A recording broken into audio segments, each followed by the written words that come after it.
Sois le bienvenu. On se retrouve aujourd'hui pour une émission sur la comparaison série intégrale. Dans cette émission, le but, ça va être de comprendre l'intérêt de la technique et comment la mettre en œuvre. L'idée, c'est qu'on s'interroge quant à la nature d'une série, qu'on peut écrire somme pour n plus grand que n0 de f de n. Donc f, ça va être une fonction réelle de la variable réelle qui va devoir vérifier certaines hypothèses, qu'on va découvrir en partant d'un dessin. L'idée principale, c'est que géométriquement, une somme infinie, je peux la représenter comme une somme infinie d'aires de rectangle. Très simplement, f de 1, je peux dire que c'est l'aire du rectangle de largeur 1 et de hauteur f de 1. C'est très naïf, mais ça va me servir géométriquement à produire ce genre de figure-là, et dire que finalement, s'il y a convergence, la somme de la série sera exactement la somme des aires des rectangles. Alors on peut se dire, géométriquement, certes, je comprends, mais c'est pas très intéressant, parce que je n'ai pas de moyen facile de calculer une somme infinie d'aires de rectangles. Cela dit, la somme des aires des rectangles ressemble beaucoup à l'aire sous la courbe de la fonction f, qu'on pourrait tracer de cette manière-là. Donc on se dit que la somme des aires des rectangles et l'aire sous la courbe en rouge sont comparables. Alors ici on peut se dire, mais c'est bien beau tout ça, mais quel intérêt? Eh bien l'aire sous la courbe en rouge, cet objet géométrique, je peux le calculer grâce à un moyen analytique, qui est un calcul d'intégrale grâce à un calcul de primitive. Donc ce lien entre géométrie et analyse, on le fait dans l'émission sur le théorème fondamental de l'analyse. Alors on va aller un peu plus loin sur le dessin. Quand on parle de comparaison série intégrale, en général, on peut produire un encadrement. Et ici l'encadrement est très simple. Je peux dire finalement que l'aire sous la courbe en rouge va être plus grande que la somme des aires des rectangles en jaune. Donc si je fais un zoom sur un seul rectangle, je vais obtenir un dessin qui ressemble à cela. À gauche, j'ai quelque chose de hauteur f de n, à droite de hauteur f de n plus 1, et de largeur 1. Donc ça va être la base, l'idée de base pour mon encadrement, et après je ferai la somme de ces encadrements que je vais obtenir. Donc voilà ce qu'on voulait dire par comparable. On espère aboutir à un encadrement. Alors quelles sont les hypothèses souhaitables sur la fonction f? Eh bien dans un premier temps, une hypothèse souhaitable, c'est que la fonction f soit continue, de manière à pouvoir calculer une intégrale. Ici, en fonction des filières, on pourra potentiellement affaiblir ces hypothèses en disant par exemple qu'il suffit que f soit continue par morceau, ce qui donne du sens aussi à l'intégrale de la fonction f.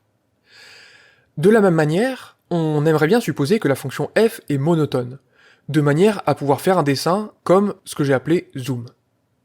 Pourquoi? Eh bien, si f se comporte d'une manière tout à fait sauvage entre deux entiers consécutifs, il n'y a aucune raison pour que je parvienne à faire le dessin. Maintenant, tu peux te demander aussi, si tu as un théorème sur la comparaison série intégrale, c'est souvent pour les fonctions qui sont décroissantes. En fait, le raisonnement que je vais te montrer dans quelques instants sur un exemple fonctionnerait très bien aussi pour une fonction qui va être croissante. Sauf que dans l'encadrement que tu as dans ton théorème, il faudra changer le sens des inégalités. Alors on va le faire sur un exemple. On va étudier aujourd'hui la nature de la série des 1 sur n ln de n, qui est une série de Bertrand, au passage. Donc on peut se poser la question raisonnablement, puisqu'on sait que la série harmonique diverge, la série des 1 sur n diverge, et je me dis que si je rajoute un logarithme au dénominateur, ça fait que le terme général tend plus vite vers 0, et donc ça renforce les chances que cette série converge. Donc on va voir si c'est le cas ou pas. Donc le but ici, ça va être de faire en sorte d'obtenir un encadrement par le calcul cette fois, et pas seulement sur un dessin. Donc je veux dire que la fonction f, de la variable réelle, qui a t associe 1 sur t ln de t, c'est une fonction qui est continue, et qui est décroissante sur 2 plus l'infini. Par conséquent, pour tout entier k, je peux dire que quel que soit t compris entre k et k plus 1, donc deux entiers consécutifs, f de t est compris entre f de k plus 1 et f de k. Et ça vient de la décroissance de f. Donc sur le dessin, ça correspond seulement à dire que le trait en rouge, il est en dessous du trait horizontal en vert, et il est au-dessus du trait horizontal en jaune. Maintenant, tout à l'heure, on a parlé d'air, donc on va intégrer tout ça. Comme c'est valable pour t compris entre k et k plus 1, eh bien si j'intègre entre k et k plus 1, j'obtiens cet encadrement-là, par croissance de l'intégrale. Les termes extrêmes étant des constantes, si je les intègre sur un segment de longueur 1, j'obtiens la constante considérée. Donc là, à nouveau, sur le dessin, je dis finalement que l'aire sous la courbe en rouge, dans mon petit rectangle, est plus petite que l'aire du grand rectangle vert et est plus grande que l'aire du petit rectangle jaune. Donc voilà comment j'obtiens mon idée d'encadrement. Maintenant, la dernière étape, c'est de se dire que moi, ce qui m'intéressait, c'était de faire la somme de toutes ces aires-là. Donc on va procéder à une sommation. Je vais dire que pour tout entier n plus grand que 2, eh bien si je somme de k est égal à 2 à n, la somme des f de k plus 1 va être plus petit que la somme des intégrales, sauf qu'ici je dispose de la relation de Chasles, qui me permet de dire que finalement ça vaut l'intégrale de 2 à n plus 1 de f, et cette intégrale va être plus petite que cette somme-là. Donc finalement, j'ai réussi à coincer une intégrale entre deux sommes partielles de la série considérée. Donc on se rappelle l'intérêt ici, l'intérêt c'était de pouvoir réaliser un calcul de primitive, de manière à facilement obtenir une convergence ou la divergence d'une intégrale. Alors je m'aperçois que je dois calculer l'intégrale de 2 à n plus 1 de 1 sur t ln de t. Donc ici c'est quelque chose que je n'ai pas mentionné tout à l'heure dans les hypothèses souhaitables, mais si tout seul je dois entreprendre une comparaison série intégrale, c'est que je reconnais que j'ai quand même une primitive facile d'accès. Donc je mets ici primitive de f calculable. Ici dans notre cas, on a du 1 sur t ln de t, que je peux écrire comme 1 sur t divisé par ln de t, autrement dit du u' sur u, ou u vaut ln de t, et ça me permet d'intégrer en ln de t entre 2 et n plus 1. Ce qui vaut ln de n plus 1 moins ln de 2, et ça tend, quand n tend vers plus l'infini, vers plus l'infini. Donc finalement, je peux écrire que par comparaison, la suite des sommes partielles de la série considérée diverge, et donc par définition de la convergence d'une série, eh bien la série considérée diverge. Alors naturellement, il y a aussi d'autres hypothèses, souvent dans la comparaison série intégrale, c'est d'avoir des termes qui sont positifs. Et la raison ici, elle est bien simple. Ici, dans l'encadrement qui est juste au-dessus, j'ai exploité l'inégalité de droite pour aboutir à de la divergence. Seulement, si j'avais voulu aboutir à de la convergence, j'aurais bien aimé exploiter l'inégalité de gauche. Et j'aurais bien aimé que ma somme partielle, ma suite des sommes partielles, elle soit bien sûr majorée, mais qu'elle soit aussi croissante et majorée, de manière à ce qu'elle converge par le théorème de la limite monotone.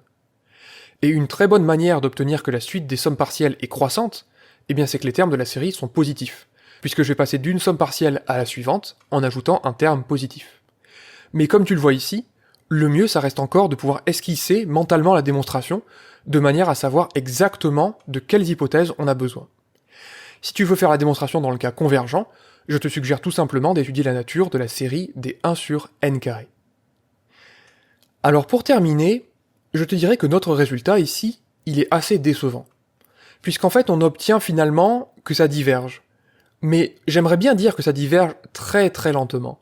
Puisqu'en fait, la suite des sommes partielles, elle est poussée vers l'infini par un terme qui est en ln de n, à peu près. Donc j'aimerais beaucoup obtenir un équivalent de la suite des sommes partielles. Et en fait, en regardant ce qu'on a fait sur le tableau de gauche, on y était tout presque. En effet, l'encadrement qui est à gauche, je peux le compléter en disant que f de k va être plus petit que l'intégrale de k-1 à k de f. Alors bien sûr, on peut l'obtenir par un décalage d'indices, c'est pour ça que finalement je vais partir de k plus grand que 3, mais ça s'explique aussi très bien géométriquement. Je dis seulement que l'aire du rectangle en vert, de ce rectangle en vert, je vais le comparer non pas à l'aire sous la courbe en rouge dans ce rectangle-là, mais dans celui de gauche. Et donc je vois ici que l'aire sous la courbe rouge est plus grande que le rectangle qui le succède juste à sa droite. Alors je repars ici, mais au lieu d'encadrer une intégrale entre deux sommes partielles, je fais l'inverse. Je vais encadrer la somme partielle entre deux intégrales que je sais calculer. Et ça sera un excellent point de départ pour obtenir un équivalent. Alors si je calcule le terme de gauche et le terme de droite, eh bien j'obtiens ces deux quantités-là. Il est extrêmement tentant, à ce stade, de me dire que la somme partielle d'ordre n, quand n tend vers plus l'infini, elle va être équivalente à ln de n. Alors on va se sentir obligé ici d'apporter un peu de rigueur à cette intuition-là. Très simplement, on va diviser tout par ln de n. Donc si je fais ça à droite, eh bien ça va tendre naturellement vers 1. Donc la seule chose qui me reste à faire, c'est de montrer que si je prends le terme de gauche et que je le divise par ln de n, ça tend aussi vers 1. Donc finalement le terme en ln de 3 va tendre vers 0, donc il me reste juste à démontrer que cette quantité-là, ce quotient-là, tend vers 1. Alors ici, bien sûr, on a une forme indéterminée, on a l'infini sur l'infini. Mais c'est pas très compliqué à lever comme forme indéterminée. Pour gérer un logarithme, on aime bien gérer les logarithmes d'un produit. Et j'aimerais bien un produit. La réponse, c'est ainsi soit-il. Je vais factoriser par le terme qui tend le plus vite vers l'infini, c'est-à-dire n, à l'intérieur du deuxième logarithme. Et ça me donne cette expression-là. Maintenant que j'ai un produit, eh bien je peux dire que le logarithme du produit, c'est la somme des logarithmes, en vérifiant que j'ai bien quand même, dans mes logarithmes, des réels strictement positifs. Ici, dans ce deuxième logarithme, c'est exactement la même chose. J'ai le logarithme d'une somme de logarithmes. Encore une fois, je factorise par le terme qui tend le plus vite vers l'infini, c'est-à-dire ln de n, et j'obtiens, cette fois je fais les deux en même temps, je factorise et je sépare le logarithme, ln de n, plus ln de ce monsieur ici, divisé par ln de n. Et ça me permet de constater aisément que ça tend vers 1, puisque le logarithme de l'énorme parenthèse tend vers 0. Et donc ça me permet de conclure, puisque par encadrement, j'ai démontré que le quotient de la somme partielle d'ordre n de la série et de ln de n tend vers 1, et donc ça me dit que la somme partielle d'ordre n est équivalente, lorsque n tend vers plus l'infini, au logarithme du logarithme de n. Donc on a vraiment confirmé, ici, cette impression de divergence extrêmement lente. J'espère que cette émission t'a plu, je te souhaite une excellente journée, et je te dis à la prochaine.